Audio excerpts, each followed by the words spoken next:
Learn with Minno. السلام علیکم پیارے بچوں، آج کی ہماری کہانی کا نام ہے پھول اور پودے ہمارے دوست۔ آج چھٹی کا دن تھا۔ منو کے مالی بابا کی بیٹی پوپو اور منو گھر کے باغ میں کھیل رہی تھیں۔ پوپو تھک کر دھم سے گھاس پر بیٹھ جاتی ہے۔ منو میں تھک گئے، اب کچھ اور کھیلتے ہیں۔ اوہو، اچھا ادھر آؤ، وہاں اتنے سارے پھول کھلے ہیں، وہ دیکھتے ہیں۔ منو اور پوپو باغ میں موجود پھولوں کے پاس جا کر بیٹھ جاتی ہیں اور پھول توڑ توڑ کر ایک دوسرے کے بالوں میں لگاتی ہیں۔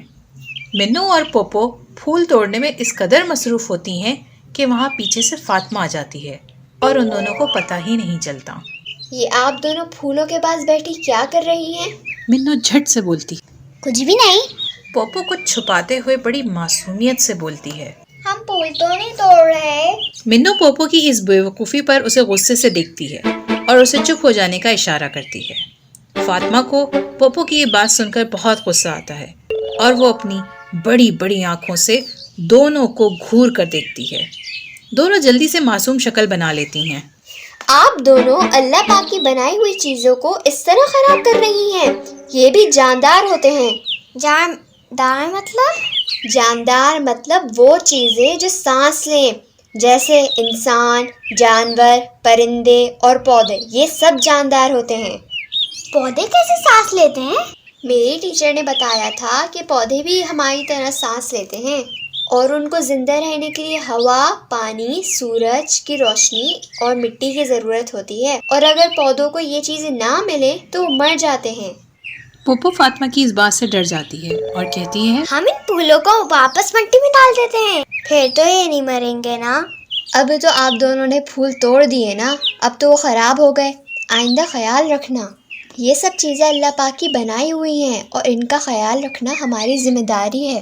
منو کافی دیر سے کسی سوچ میں گم ہوتی ہے اور پھر فاطمہ سے سوال کرتی ہے، آپا، پودے ہوا، پانی، مٹی اور سورج کی روشنی کا کیا کرتے ہیں؟ میری سائنسی ٹیچر نے بتایا تھا کہ اللہ پاک نے پودوں کو یہ صلاحیت دی ہے کہ وہ اپنا کھانا خود بنا لیتے ہیں، اور اسی لیے سورج… پوپو فاطمہ کی بات کاٹتے ہوئے جلدی سے بولتی ہے، پودے کھانے میں کیا کھاتے ہیں؟ اب پودے آپ کی طرح گوشت اور سبزی تو نہیں کھائیں گے نا؟ پھر کیا کھاتے ہیں؟ پودے سورج کی روشنی، پانی اور مٹی سے اپنا کھانا تیار کرتے ہیں۔ ان کا کھانا ہمارا جیسے نہیں ہوتا، بلکہ انہیں کھانے کی انرجی اپنی جڑوں سے ملتی ہے۔ منو فاطمہ کی بات کو فوراً سمجھ جاتی ہے اور بولتی ہے، اچھا، جبھی ہم نے سارے پودے اپنے باغ میں سورج کی روشنی میں رکھے ہیں اور مالی بابا روز ان کو پانی دیتے ہیں تاکہ جلدی جلدی انرجی حاصل کر کے بڑے ہو جائیں۔ جی ہاں، اور میری ٹیچر نے یہ بھی بتایا تھا کہ اگر ہم پودوں کا خیال رکھیں گے تو پودے بھی ہمارے ماحول کو صاف ستھرا رکھتے ہیں۔ وہ کیسے؟ ہمارے آس پاس ہوا میں جتنا بھی دھواں اور گندی ہوا ہوتی ہے، وہ اس کو اپنے اندر جذب کر کے ہوا کو صاف کر دیتے ہیں۔ منو جلدی سے خوش ہو کر کہتی ہے، واہ، ہم پودوں کا خیال رکھتے ہیں اور پودے ہمارا۔ پوپو بھی کچھ بات کو سمجھ جاتی ہے اور کہتی ہے، پودے تو ہمارا خیال رکھتے ہیں تو پودے تو ہمارے دوست ہوئے۔ فاطمہ پوپو اور منو کو سمجھاتے ہوئے کہتی ہے، جی، اللہ پاک کی بنائی ہوئی چیزوں کا خیال رکھو گی نا تو اللہ پاک خوش بھی ہو جائیں گے اور ہمارا اپنا بھی فائدہ ہو جائے گا۔